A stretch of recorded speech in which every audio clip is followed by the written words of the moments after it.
Sebagai BUMN yang membangun konektivitas di Indonesia, Hutama Karya percaya bahwa keterbukaan informasi merupakan pondasi kepercayaan publik. Berlandaskan amanat Undang-Undang Nomor 14 Tahun 2008 tentang keterbukaan informasi publik, Hutama Karya berkomitmen untuk senantiasa menyediakan informasi publik yang akurat, kredibel, dan tepat waktu. PPID Hutama Karya hadir sebagai wujud komitmen keterbukaan informasi publik dengan layanan modern, inklusif, dan ramah disabilitas. Selain layanan langsung, kami menyediakan platform digital yang mudah diakses melalui website dan aplikasi mobile, lengkap dengan fitur aksesibilitas. Komitmen ini juga diperkuat melalui peningkatan kapasitas petugas dan workshop rutin bersama Komisi Informasi Pusat.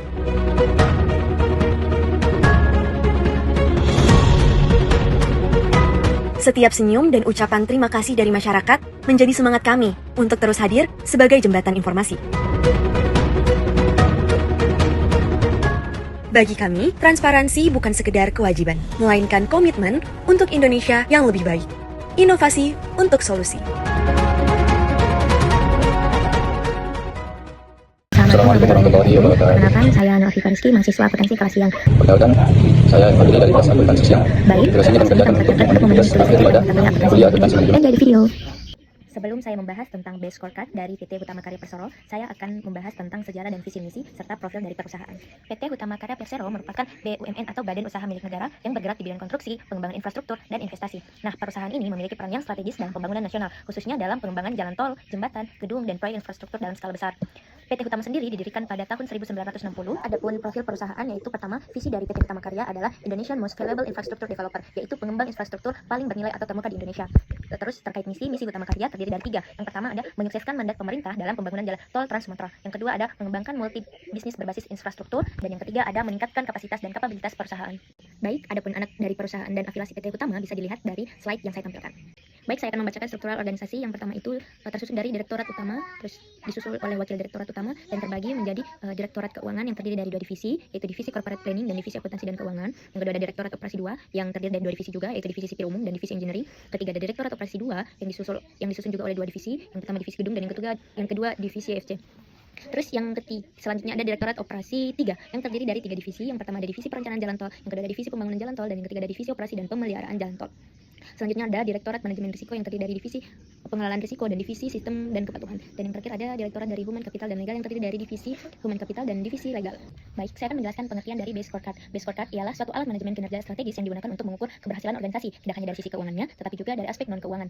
Adapun perspektif dari base scorecard sendiri terbagi menjadi 4. Yang pertama ada finansial pendapatan, laba bersih, total aset, liabilitas, ekuitas, arus kas operasi, serta rasio laba. Nah, saya mengambil 3 tahun terakhir, yaitu pada tahun 2002, 2003 hingga 2024. Kita akan bandingkan perubahan yang terjadi dari 3 tahun terakhir. Yang pertama itu pendapatan pada tahun 2002 sebesar 3,2 triliun, yang 2023 sebesar 3,5 triliun, dan yang terakhir 2024 sebesar 3,8 triliun. Dan perubahan yang terjadi itu adalah naik konsisten, sebab peningkatan berasal dari proyek jalan tol Trans Sumatera dan proyek konstruksi nasional. Yang kedua adalah laba bersih pada tahun 2022 sebesar 92 miliar, pada tahun 2023 226 miliar, dan 2024 sebesar 362 miliar. Nah, perubahan yang terjadi adalah naik signifikan sebab efisiensi meningkat dan margin keuntungan membaik. Yang ketiga ada total aset pada tahun 2022 sebesar 136,9 triliun, pada tahun 2023 147,4 triliun, 2024 sebesar 158,1 triliun. Yang melihatkan perubahan yang terjadi adalah terus meningkat sebab aset bertambah dari pembangunan infrastruktur dan konstruksi jalan tol. Yang keempat ada liabilitas pada tahun 2022 sebesar 109,1 triliun, pada tahun 2023 sebesar 119,2 triliun, pada tahun 2024 sebanyak 120,1 triliun. Nah, perubahan yang terjadi adalah naik terkendali sebab digunakan untuk pembiayaan proyek jangka panjang. Yang kelima ada ekuitas, di mana pada tahun 2022 sebesar 27,8 triliun, pada tahun 2023 sebanyak 3,2 triliun, dan pada tahun 2024 sebanyak 38 triliun. Yang memperlihatkan perubahan yang meningkat sebab penguatan modal dari laba ditahan. Terus ada yang keenam arus kas operasi, di mana pada tahun 2022 sebesar 5,1 triliun, pada tahun 2023 sebesar 6,4 triliun, dan pada tahun 2024 sebesar 7,2 triliun, yang memperlihatkan perubahan yang semakin membaik sebab likuiditas semakin kuat. Dan yang terakhir ada rasio laba, di mana pada tahun 2022 sebesar 2,8%, dan 2023 6,4%, serta disusul pada tahun 2024 9,5%, yang memperlihatkan perubahan yang cukup meningkat karena profitabilitas perusahaan semakin sehat. Baik, untuk base scorecard dari perspektif learning and growth, PT Hutama Karya menyadari bahwa keberhasilan jangka panjang sangat bergantung pada kualitas sumber daya manusia. Perusahaan secara rutin menyelenggarakan pelatihan teknik konstruksi, pelatihan manajemen proyek, sertifikasi profesional, program leadership. Selain itu, Hutama Karya mengembangkan sistem digital seperti sistem manajemen proyek, pelaporan keuangan digital, dan monitoring jalan berbasis teknologi. Selanjutnya, untuk BSC dari perspektif pelanggan PT Hutama Karya mengelola berbagai ruas jalan tol Trans Sumatera yang melayani jutaan pengguna setiap tahun. Peningkatan kualitas jalan, sistem transaksi non tunai, serta layanan darurat tol bertujuan meningkatkan kepuasan pelanggan. Jumlah pengguna jalan tol meningkat seiring bertambahnya ruas tol yang beroperasi. Hal ini berdampak langsung pada pendapatan tol dan memperkuat kepercayaan masyarakat terhadap layanan usaha. Keluhan pelanggan terus diminimalkan melalui layanan call center, petugas jalan tol, dan perbaikan infrastruktur semakin cepat. Respon terhadap keluhan semakin baik citra perusahaan di mata publik.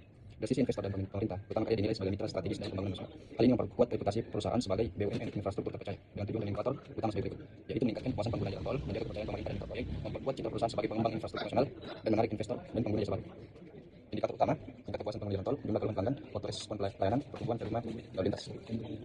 Proses perspektif balance scorecard kinerja Hutama Karya dapat dilihat secara komprehensif dari sisi keuangan. Perusahaan menunjukkan tren pertumbuhan pendapatan, peningkatan aset, dan perbaikan laba, meskipun masih menghadapi tantangan berupa tingginya beban keuangan dan liabilitas akibat pembiayaan proyek infrastruktur. Dari perspektif pelanggan, Hutama Karya berupaya meningkatkan kepuasan pengguna jalan tol dan mitra proyek melalui peningkatan kualitas layanan, infrastruktur, serta respon terhadap perubahan. Pada perspektif proses bisnis internal, perusahaan menekankan efisiensi, ketepatan waktu, kualitas konstruksi, dan keselamatan kerja. Sementara itu, pada perspektif pembelajaran dan pertumbuhan, pengembangan SDM, digitalisasi, serta budaya kerja profesional menjadi fondasi utama untuk melanjutkan kinerja jangka panjang. Dapat disimpulkan sebagai perusahaan BUMN yang memiliki peran vital dalam pembangunan infrastruktur Indonesia dengan strategi bisnis yang terarah, struktur organisasi yang jelas, serta fokus pada berlanjutan jangka panjang. Meskipun masih menghadapi tantangan finansial dan operasional, komitmen terhadap kualitas, pengembangan SDM, serta dukungan pemerintah menjadikan Hutama Karya sebagai salah satu pilar utama dalam mewujudkan koneksivitas dan pemerataan pembangunan nasional. Terakhir, kami tutup dengan mengucapkan terima kasih kepada seluruh pihak yang telah berkontribusi dalam selesainya tugas akhir kami ini, terutama untuk dosen pengampu mata kuliah Ibu Anita, Ahmad Fayu SEMM. Wassalamualaikum warahmatullahi wabarakatuh.